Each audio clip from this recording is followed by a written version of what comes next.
Les années passent et le désarroi des éleveurs reste le même. En 1998, au Collet d'Alvar, en Isère, le berger Jean-Pierre Jouffret affirme avoir perdu 80 de ses 2900 moutons. Il s'est d'ailleurs vanté d'avoir tiré un loup, sans qu'on ne retrouve jamais sa dépouille.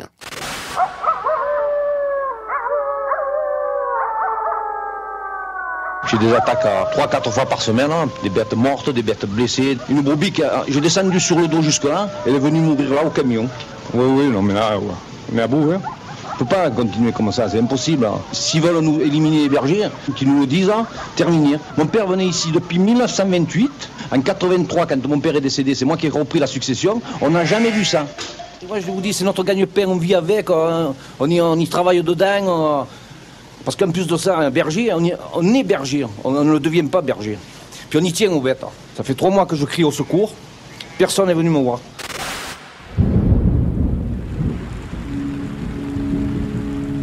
Deux ans plus tard, en novembre 2000, toujours au même endroit, un loup est retrouvé pendu par les pattes arrière à un arbre attenant au local de chasseurs. Un mâle de 30 kilos, dont l'âge est estimé entre 2 et 4 ans. Il est flanqué d'une pancarte barrée d'un rageur ras-le-bol du loup. L'autopsie révélera que l'animal a été abattu alors qu'il s'enfuyait d'une balle tirée dans le dos par une carabine de chasse qui a fini sa course dans le cou. Donc les fusils sont sortis. Alors le monde politique s'active. Le loup est devenu une affaire d'État éminemment politique. Se conclut alors une sorte de pacte des loups, version cabinet ministériel. Car il faut calmer les éleveurs, rassurer les bergers, apaiser les écolos, tranquilliser les défenseurs des animaux. Un jeu d'équilibriste. En mai 2003, Christian Estrosi présente les conclusions d'un rapport parlementaire qui tente de ménager la chèvre et le loup. Nous disons aujourd'hui ni chasse à l'homme, ni chasse au loup, mais un juste équilibre entre la préservation des activités humaines et des règles européennes qui s'imposent à tous. Et il se trouve que les travaux que nous avons conduits nous permettent d'assurer de manière dépassionnée une réconciliation entre le monde urbain et la ruralité. Le rapport, intitulé Prédateurs et pastoralisme de montagne, priorité à l'homme, laisse peu d'espace au loup, puisqu'il prévoit le droit de le tuer. L'idée maîtresse est de le contenir sur des territoires sans brebis. Et en cas de présence sur les zones d'élevage, la commission précise les conditions d'une régulation, comme disent les chasseurs quand on les critique. Ainsi, les maires pourront-ils autoriser la mort du loup au fusil? La chasse est lancée. Hervé Guémard, le ministre de l'Agriculture de Jacques Chirac, déclare hors micro en décembre 2003 devant des syndicats d'exploitants agricoles de l'Isère: « À titre personnel, ma position sur les loups, c'est de tous les tuer. » À la télévision, 6 mois plus tard, il est moins agressif, mais tout aussi clair. Que le contribuable soit sollicité pour maintenir le loup, j'avoue que, je le dis franchement, c'est quelque chose que je trouve quand même assez bizarre. En juillet 2004, Serge Lepelletier, le ministre de l'écologie du gouvernement Raffarin, donne son feu vert à l'abattage de 4 loups avant la fin de l'année, en cas d'attaque récurrente des troupeaux. C'est son plan Action Loup. 3 départements sont concernés: les Alpes de Haute-Provence, les Hautes-Alpes et les Alpes-Maritimes. Elles seules pourront procéder à ce que la circulaire ministérielle appelle pudiquement des prélèvements. Une chasse au loup a commencé ce matin dans les Alpes. Des arrêtés préfectoraux autorisent l'abattage de 4 loups qui menacent des troupeaux. Les agents de l'Office national de la chasse sont donc arrivés sur place pour traquer les bêtes. Sébastien Mansour a suivi les chasseurs dans les Alpes-Maritimes à 70 km de Nice. C'est en surplomb du village de Pierre-Lasse, dans la vallée de la Vésubie, à une altitude de 1700 mètres, que les agents de l'Office national de la chasse et de la faune sauvage ont pris position tôt ce matin sur une piste de tir à proximité d'une unité pastorale afin de traquer le loup. Malgré les moyens déployés, cette opération de prélèvement demeure très aléatoire. Il y a 2 ans en Suisse, il avait fallu mobiliser une trentaine d'agents jour et nuit pendant 3 mois pour éliminer 2 prédateurs seulement. Pro et anti-loup s'affrontent alors dans une guérilla juridique. Le 4 août 2004, le tribunal administratif de Nice ordonne en urgence la suspension de l'arrêté préfectoral qui autorisait le tir d'un loup dans les Alpes-Maritimes. Olivier Rousseau, président de l'ASPAS, Association pour la protection des animaux sauvages, qui a déposé ce recours, réagit au micro de France Inter. On a simplement fait notre travail de veille par rapport à une décision qui était inadmissible et complètement démagogique. L'abattage de 2, de 3 ou de 4 loups n'aurait absolument pas réglé le problème qui se pose aux éleveurs, qui est un problème économique. Le loup est responsable d'une part infime des attaques des troupeaux. La grande majorité, ce sont des chiens errants. Il y a des moyens de protection, comme la mise en place d'aides bergers, de chiens de clôture de rétention. C'est de laisser des troupeaux sans surveillance. Oui, enfin la suspension sera de courte durée. En octobre 2004, une louve d'environ 18 mois est abattue au cœur du massif du Vercors par un agent de l'Office national de la chasse et de la faune sauvage. La distance de tir était de 280 mètres et la bête était seule. Cet abattage est le premier effectué dans le cadre du plan du ministre de l'écologie, Serge Lepelletier. Les écologistes n'ont pas réussi à le faire annuler devant le Conseil d'État. Pour eux, c'est une défaite. Mais l'abattage d'un loup ne règle rien. Les attaques de troupeaux continuent.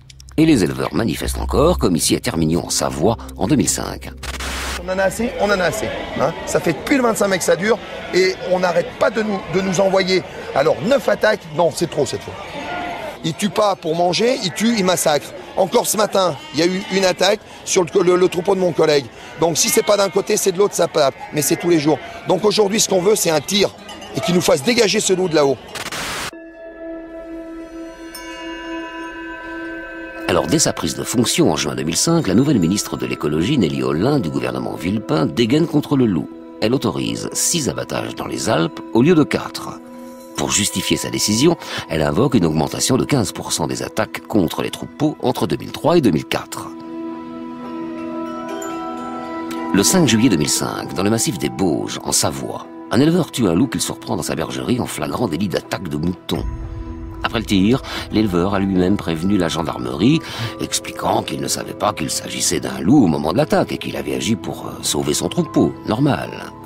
La dépouille du mâle, d'une 30aine de kilos, a été transportée dans les locaux d'Office national de la chasse.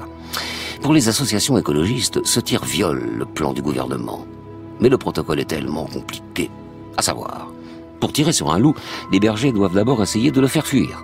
Ensuite, ils doivent avoir l'autorisation du préfet après avoir subi plus de 3 attaques successives en 3 semaines.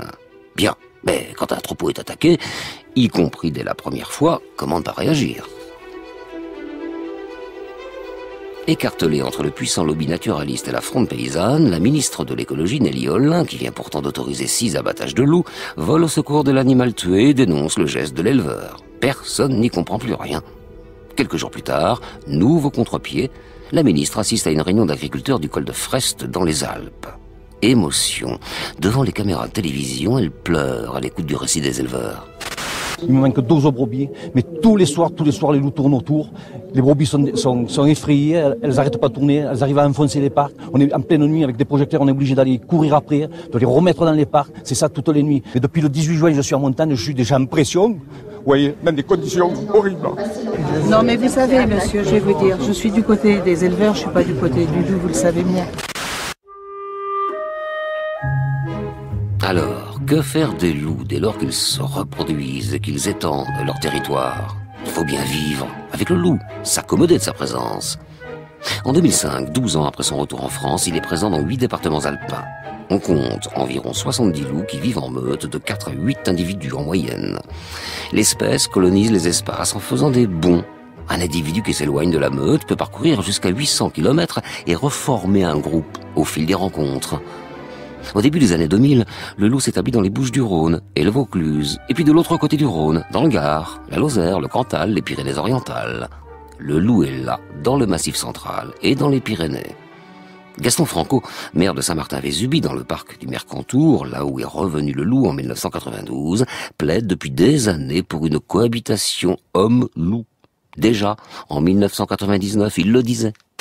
Nous sommes bien obligés de nous adapter à la présence du prédateur, et notamment tout un pastoralisme qui est d'ailleurs, à mon sens, le témoignage du déclin de cette activité, c'est-à-dire avec des troupeaux intensifs, importants, non gardés la plupart du temps.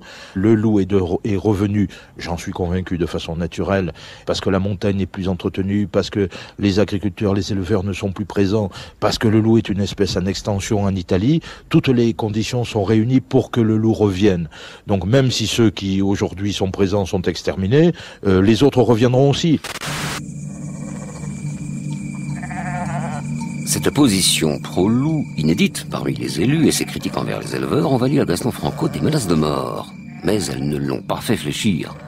En juin 2005, il inaugure le centre Alpha, un site touristique à la fois parc à loups et espace muséographique situé à l'entrée du Mercantour. Le projet est loin de faire l'unanimité. Ici, le loup est une espèce sauvage, mais cantonné dans un parc qui accueille du public venu fouler une nature protégée. Les contradictions sont flagrantes. La France parque sa centaine de loups quand leurs 500 congénères italiens vivent, eux, à l'état sauvage. S'il donne une image positive de l'animal, le parc ne l'empêche pas d'égorger des brebis. Alors, on parque les moutons. Pour empêcher les attaques, le gouvernement subventionne des mesures de protection. Enclos grillagés, utilisation des patous aussi, ces chiens de montagne de grande taille, fortement charpentés, et utilisés depuis des siècles pour protéger les troupeaux des prédateurs. Mais comme l'explique cet éleveur, ces mesures ne sont pas la panacée. Mais le loup, il est plus malin qu'on le croit. Hein. Vous allez garder. Le loup, qu'est-ce qu'il va faire? Il va dire, bon, le berger, il est là, il y a des patous, comme moi je fais. Bon, mais il va dire, attends, mais quand il va avoir le brouillard, lui, hein, lui, je vais l'avoir comme il faut, parce qu'il va rien y voir. Comme il m'a fait, là, derrière, c'est ce qu'il m'a fait, dans le brouillard. Bon, ça encore, c'est rien. Il en a tué une. C'est pas le truc. Mais après, il y a des endroits, il y a des gars, ils vous disent, on ne peut pas garder, puis que c'est des montagnes où ça fait plusieurs troupeaux. Mais il y a des endroits, vous avez des endroits, c'est des montagnes abreuses qu'on appelle, là. Bon, mais les brebis, tu peux pas les garder, parce qu'il y en a 150 qui vont manger là, 200 qui vont rester là, l'autre 300 là, et le berger va rester en bas, il va les regarder manger d'un côté de l'autre. Ça, tu peux rien y faire. Hein. C'est là qui disent, alors après, il y en a qui disent, il faut parquer. Ah ben si on parque, alors c'est plus après faire la montagne, il vaut mieux rester en bas. Moi je le vois comme ça, moi je suis berger, je suis pas venu faire ma prison, si c'est pour que mes brebis soient en prison, mais il vaut mieux que j'arrête. Hein. De nouveaux problèmes apparaissent avec ces modifications des pratiques pastorales. Les chiens de protection très alertes deviennent l'objet de conflits avec les randonneurs, mais aussi avec certaines communes qui voient d'un mauvais œil l'arrivée de ces colosses sur leur sentier d'été. Et puis, regrouper un troupeau toutes les nuits dans un enclos afin de le protéger du loup, cela accroît le risque de surpâturage et cela entraîne une accumulation de déjections. Bref, le loup bouscule un pastoralisme qui laisse ses troupeaux sans surveillance dans les alpages et dans une nature complètement domestiquée. L'année prochaine, c'est sans doute moi-même qui vais aller faire le berger sur l'alpage, parce que pour assurer une présence comme il devrait, en présence du loup, il faut y être 24 heures sur 24 et aucun salarié ne peut accepter ça. Mais qu'est-ce qu'on va faire? On va finir par se dégoûter de ce métier, on va quitter les alpages seront plus entretenus. Qu'est-ce qui va se passer le jour où les alpages seront plus entretenus? Il y aura plus de promeneurs, les risques d'avalanche et tout ça, quoi. Bon, maintenant, si on me dit l'année prochaine les bergers ont le droit de tuer le loup, bon, bah alors là, ou de l'empoisonner, bon, bah là, peut-être qu'on on vous dira, bon, ben, on va retourner dans les alpages. Mais de toute façon, on va avant de partir des alpages, on essayera toutes les solutions légales pour le moment. Mais s'il faut aller dans l'illégalité, on va y aller. On l'aura compris, le loup reste un sérieux problème. Mais il est l'occasion de pérenniser un nouveau pastoralisme, osent certains écologistes. D'autres, plus directs encore, veulent en finir avec l'élevage extensif des brebis.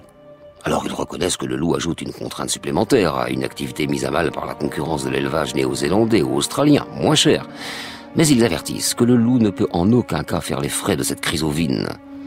De leur côté, les éleveurs ne peuvent pas laisser la part du loup comme le leur demandent les écologistes, car ils ont un devoir de protection envers leurs animaux.